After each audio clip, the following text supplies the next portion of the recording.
Hola chicos. Antes de empezar la historia de hoy, solo un pequeño favor. Más del 90% de nuestros espectadores no están suscritos a nuestro canal. Por favor, suscríbanse para no perderse ninguna historia impactante e interesante. Vamos a comenzar la historia de hoy. Nunca imaginé que llegaría el día en que me sentaría a contar todo esto. No porque me falten las palabras, sino porque aún me cuesta creer que todo lo que pasó fuera real. No soy la víctima ni la heroína de esta historia. Soy simplemente una mujer que fue traicionada, que falló, y que finalmente se levantó para devolver cada herida con precisión, sin escándalo, sin gritos, y sin perder la cabeza. Esta es mi historia, sin adornos. Y lo más importante, es mi verdad. Mi nombre es Julia. Tengo 38 años y durante casi 15 estuve casada con Martín. Nos conocimos en la universidad, cuando yo estudiaba psicología y él ingeniería. Era divertido, tenía esa mezcla de inteligencia y humor que me hacía reír incluso en mis días más oscuros. Me enamoré de su forma de mirar, como si realmente escuchara lo que yo decía. Me hizo sentir vista. Elegida. Durante mucho tiempo creí que eso bastaba. Nos casamos cuando yo tenía 25. Fue una boda sencilla, en el patio de la casa de mis padres. Martín siempre dijo que no le gustaban los lujos, que prefería invertir en el futuro. Yo le creí. Nos fuimos a vivir a un pequeño departamento en el centro. Yo trabajaba como orientadora escolar y él consiguió rápidamente un puesto en una firma de arquitectura. Eran días difíciles, pero felices. O al menos así lo recuerdo. Con los años todo fue cambiando. Compramos una casa, tuvimos 2 hijos, Matías y Clara. Yo dejé de trabajar un tiempo para cuidar de ellos, y cuando volví, ya no era la misma. Me sentía dividida entre ser madre, esposa y profesional. Martín, por su parte, comenzó a crecer en su carrera. Empezó a viajar mucho, a llegar tarde. Al principio no me importaba. Pensaba que era por nosotros, por nuestra estabilidad.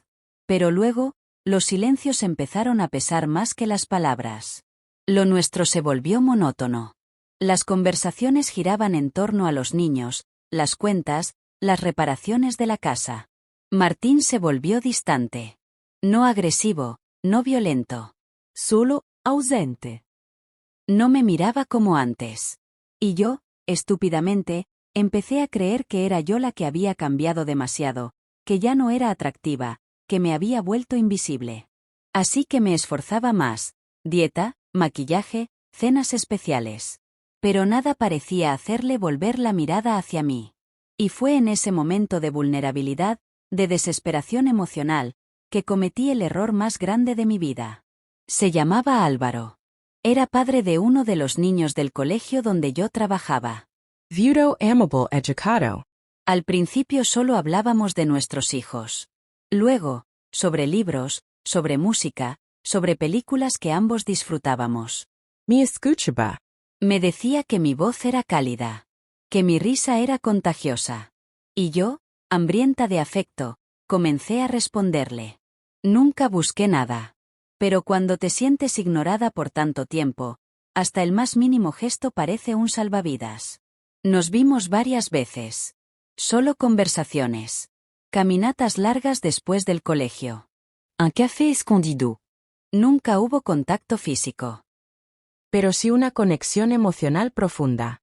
Y eso, a veces, es más traicionero que un beso.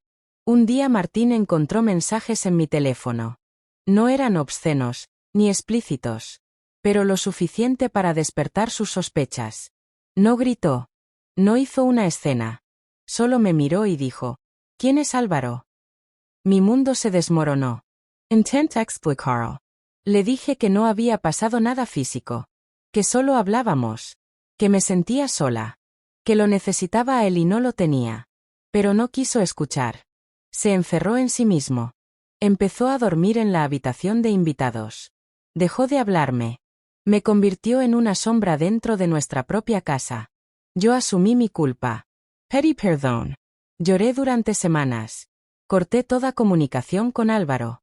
Pero Martín ya no era el mismo. Y entonces empecé a notar cosas que antes no veía. Llamadas que él escondía. Conversaciones por WhatsApp con nombres que no reconocía. Salidas que no tenían explicación.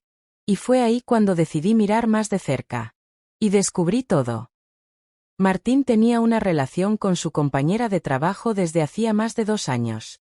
Ella estaba casada también, y usaban las reuniones fuera de horario como excusa. Lo peor de todo fue enterarme que cuando él encontró mis mensajes con Álvaro, ya llevaba meses engañándome. Es decir, yo fui su excusa perfecta para convertirse en víctima y justificar su desprecio. Me sentí como una tonta. No solo por haber fallado primero emocionalmente, sino por no haber sospechado antes. Había confiado ciegamente en alguien que hacía mucho tiempo dejó de amarme, pero no tuvo el valor de decírmelo. Y cuando por fin yo cometí un error, lo usó para destruirme sin decir una sola palabra. Lore. Mucho.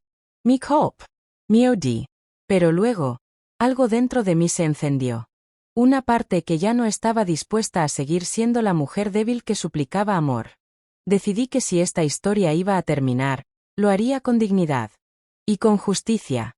No soy una persona violenta. No creo en el escándalo ni en la venganza barata. Pero sí creo que cada acción tiene consecuencias. Y si él pensaba que me destruiría emocionalmente mientras seguía con su doble vida, estaba muy equivocado. Pasé semanas preparando todo. Guardé pruebas. Tomé capturas. Grabé llamadas. Hablé con una abogada. No le dije una palabra. Seguí con mi rutina como si nada pasara. Llevaba a los niños al colegio, preparaba la cena, sonreía cuando él me hablaba con frialdad. Pero cada noche, avanzaba un poco más en mi plan. Fui paciente, observadora, intelligent. Y cuando todo estuvo listo, cuando tenía cada pieza en su sitio, supe que había llegado el momento de devolverle todo lo que me había hecho, sin levantar la voz. Sin ensuciarme las manos. Pero con la precisión de una mujer que ya no temía quedarse sola. Y así terminó nuestra primera etapa. Él creyó que me tenía controlada. Que yo seguiría siendo esa esposa arrepentida que aceptaba las migajas de su indiferencia. Pero no sabía que lo que había roto no era solo mi corazón. Había despertado a alguien que ya no necesitaba ser amada para sentirse viva. Porque ahora, la que tenía el control, era yo. Una vez que decidí que mi silencio iba a ser mi mejor aliado, me di cuenta de algo que había olvidado durante años. El poder que tenemos las mujeres cuando dejamos de suplicar amor y comenzamos a actuar con inteligencia. Martín había cruzado una línea, pero yo ya no era la mujer rota que lloraba en el baño cada noche. Ahora tenía claridad. Tenía pruebas. Y, sobre todo, tenía el control. Durante esas semanas de preparación, me convertí en una actriz perfecta. Le preparaba su café por las mañanas, sonreía en las comidas familiares, incluso le preguntaba cómo le había ido en el trabajo.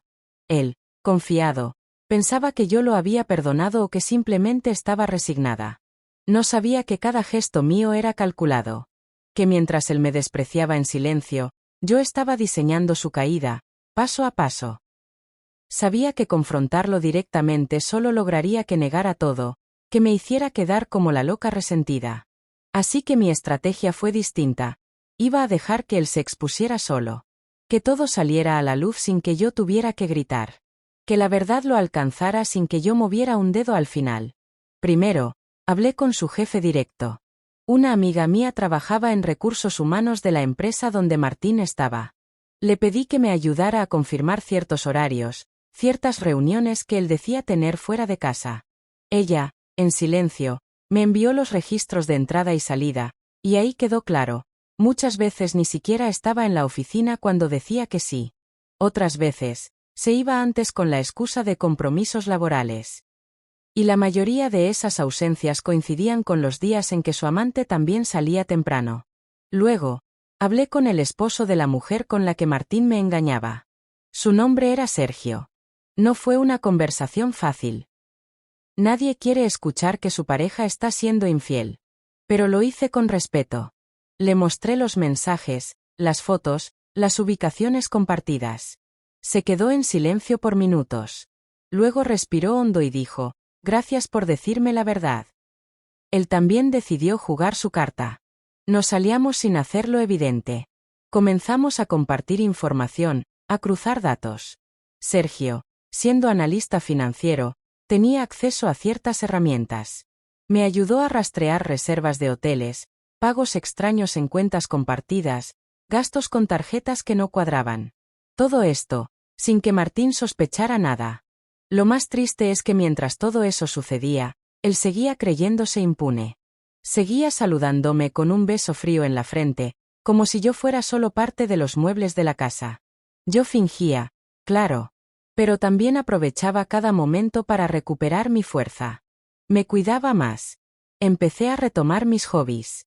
Volví a pintar, a leer, a salir con amigas. Por primera vez en años, me volví a sentir yo. No por otro hombre.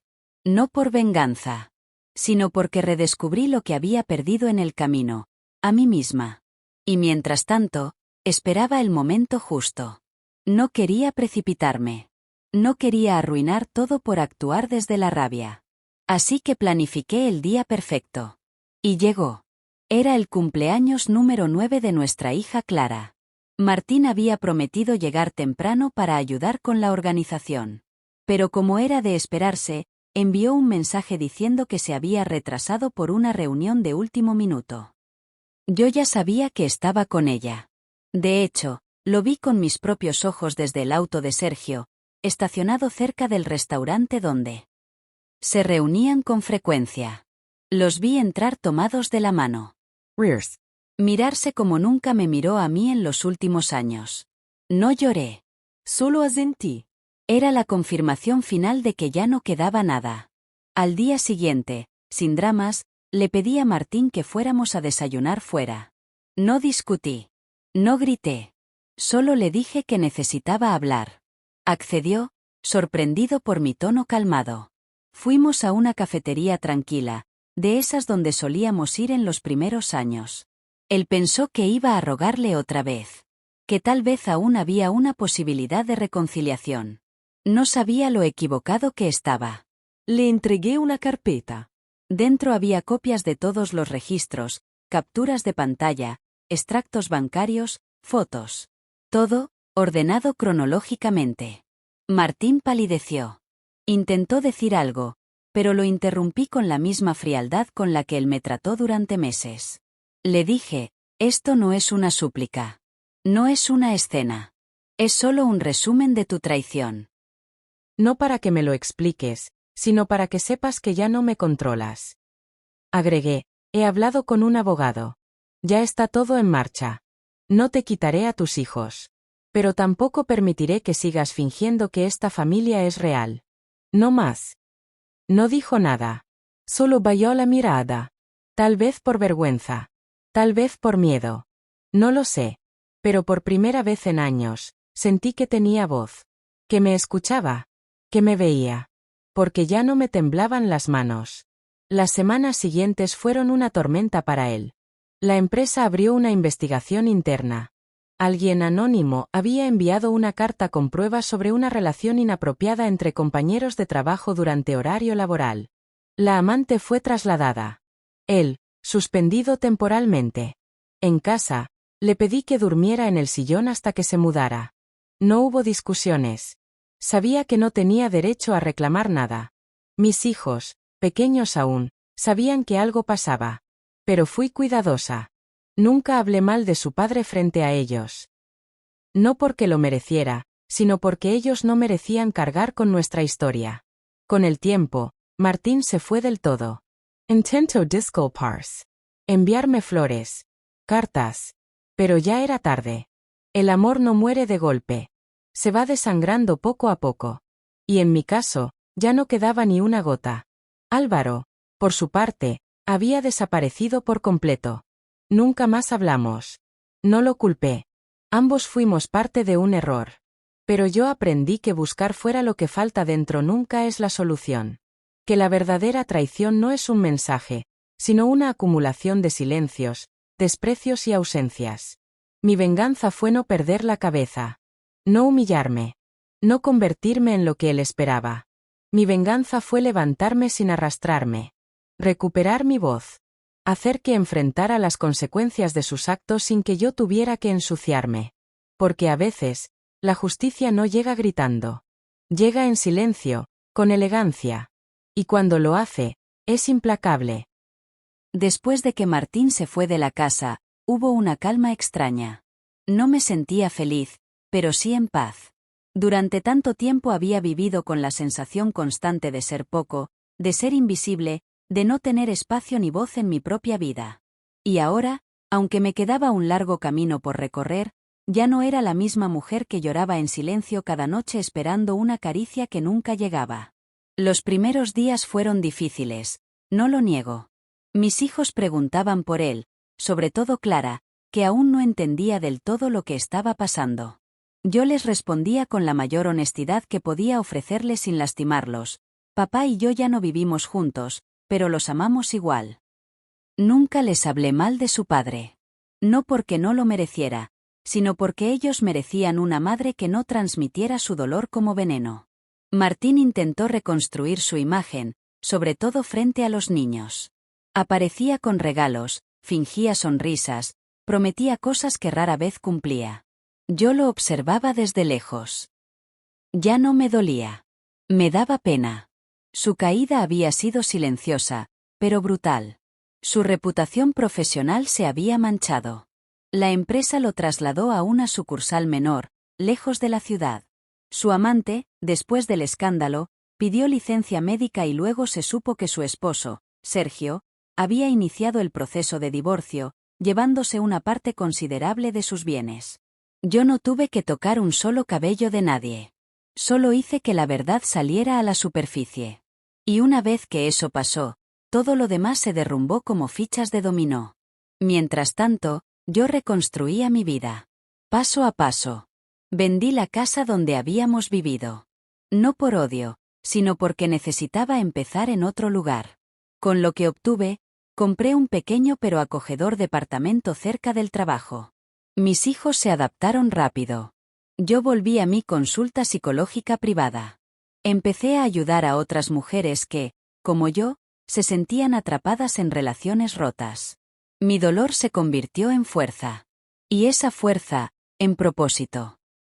Con el tiempo, la gente empezó a preguntarme cómo había logrado mantener la calma, cómo no había hecho un escándalo, cómo no había caído en la desesperación. La verdad es que sí tuve momentos oscuros. Sí quise desaparecer. Sí me sentí vacía. Pero también entendí que, si dejaba que ese dolor me definiera, Martín ganaba.